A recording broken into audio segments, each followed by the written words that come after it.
नमस्कार साथियों। वर्ष 2024 में आने वाली मोक्षदा एकादशी के बारे में आज बात करेंगे। तो मोक्षदा एकादशी जो है वो मार्गशीर्ष मास के शुक्ल पक्ष की एकादशी तिथि को कहा जाता है, जो कि इस वर्ष 11 दिसंबर बुधवार 2024 को पड़ रही है। और जैसा कि सर्वविदित है कि एकादशी का जो व्रत है वो भगवान विष्णु को ही समर्पित है। सारे ही एकादशी के व्रत भगवान विष्णु को समर्पित होते हैं, लेकिन यहाँ पर इनके साथ साथ भगवान विष्णु के साथ साथ लक्ष्मी जी की भी पूजा करने का विधान है। तो ऐसा मानते हैं कि यदि मोक्षदा एकादशी का व्रत करते हैं तो घर में सुख समृद्धि और शांति बनी रहती है और पितरों को भी मोक्ष की प्राप्ति होती है। इस व्रत को करने से संतान की प्राप्ति और ईश्वर का आशीर्वाद भी मिलता है। व्यक्ति के सभी पाप नष्ट हो जाते हैं, जीवन में भी खुशियाँ आती हैं। तो आइए एक कथा के बारे में थोड़ी सी बात करते हैं मोक्षदा एकादशी पर। पौराणिक कथाओं के अनुसार गोकुल नामक राज्य में बैखानस नाम का एक राजा राज करता था। वह बहुत ही धार्मिक था।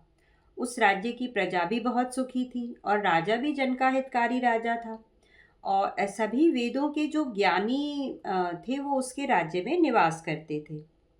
एक रात उस राजा ने स्वप्न देखा कि उसके पिताजी जो है वो नरक में यातना और कष्ट भोग रहे हैं और वो प्रार्थना कर रहे हैं कि मुझे इस नरक से बाहर निकालो।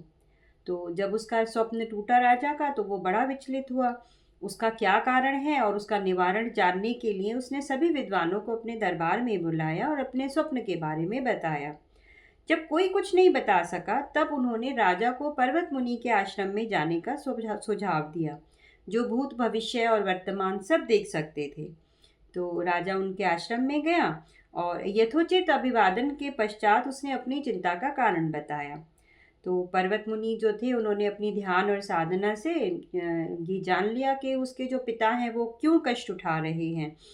तो राजा को बताया उन्होंने कि भाई वो कष्ट उठा रहे हैं, और फिर राजा को उन्होंने सुझाव दिया कि मोक्षदा एकादशी का व्रत करने के लिए कहा, जो सभी मासों में उत्तम मास मार्गशीर्ष माह में पड़ता है। तब उस राजा ने कुटुंब सहित मोक्षदा एकादशी का व्रत किया और उससे जो प्राप्त हुआ पुण्य उसने अपने पिताजी को समर्पित कर दिया, जिससे उनको नरक से मुक्ति मिल गई और पिता ने प्रसन्न होकर राजा को ढेरों आशीर्वाद दिए। आइए जानते हैं मोक्षदा एकादशी के क्या नियम हैं। तो ऐसा माना जाता है कि किसी भी एकादशी पर चावल नहीं खाने चाहिए, तुलसी के पत्ते भी नहीं तोड़ें, फल और फूल भी नहीं तोड़ें। भगवान को चढ़ाने वाले जो पुष्प हैं वो एक दिन पहले ही तोड़कर रख लेने चाहिए। दूसरे व्यक्ति के द्वारा दिया गया अन्न या भोजन भी ग्रहण नहीं करना चाहिए। ऐसा करने से मनुष्य का पुण्य कम हो जाता है। क्रोध करने से बचना चाहिए। शांत और सात्विक तरीके से ही एकादशी व्रत का समापन करना चाहिए। इस प्रकार मोक्षदा एकादशी का जो महत्व है वो बहुत माना गया है। आइए क्या महत्व है मोक्षदा एकादशी का।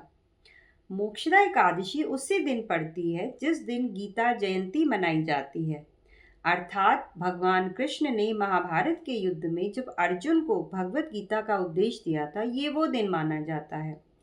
ऐसा माना जाता है कि इस दिन व्रत रखने से, भगवान कृष्ण की पूजा करने से सभी पापों से मुक्ति प्राप्त हो जाती है और हमारे पूर्वजों को स्वर्ग में जाने में मदद मिलती है। मोक्षदा एकादशी की जो तुलना है वो चिंतामणि रत्न से की जाती है, जो ये माना जाता है कि ये सारी इच्छाओं की पूर्ति करते हैं। आइए जानते हैं क्या विधि है मोक्षदा एकादशी का व्रत करने से।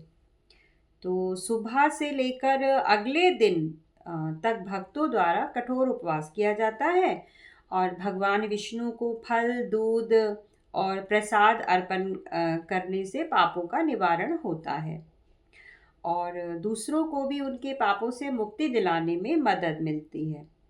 कुछ लोग आंशिक उपवास भी करते हैं। दाल और अनाज खाने से इस दिन बचना चाहिए। द्वादशी के दिन ब्राह्मण, पुजारी और उनको भोजन कराकर ही एकादशी का उपवास तोड़ा जाता है। पवित्र ग्रंथों के अनुसार एकादशी, मोक्षदा एकादशी का व्रत करने से कौन कौन से अच्छे फलों की प्राप्ति होती है। तो आइए जानते हैं। एक तो ये पापों को दूर करने वाला है, शरीर मन और आत्मा को शुद्ध करने वाला है, और स्वयं को और अपने पूर्वजों के लिए जन्म और मुक्ति के चक्र से मुक्ति प्राप्त करने वाला है। अश्वमेघ यज्ञ जितना फल प्रदान करने वाला है। तो विष्णु पुराण में ये भी कहा गया है कि ये मोक्षदा एकादशी का जो व्रत है, ये बाकी की 23 एकादशियों के बराबर का पुण्य देने वाली एकादशी है।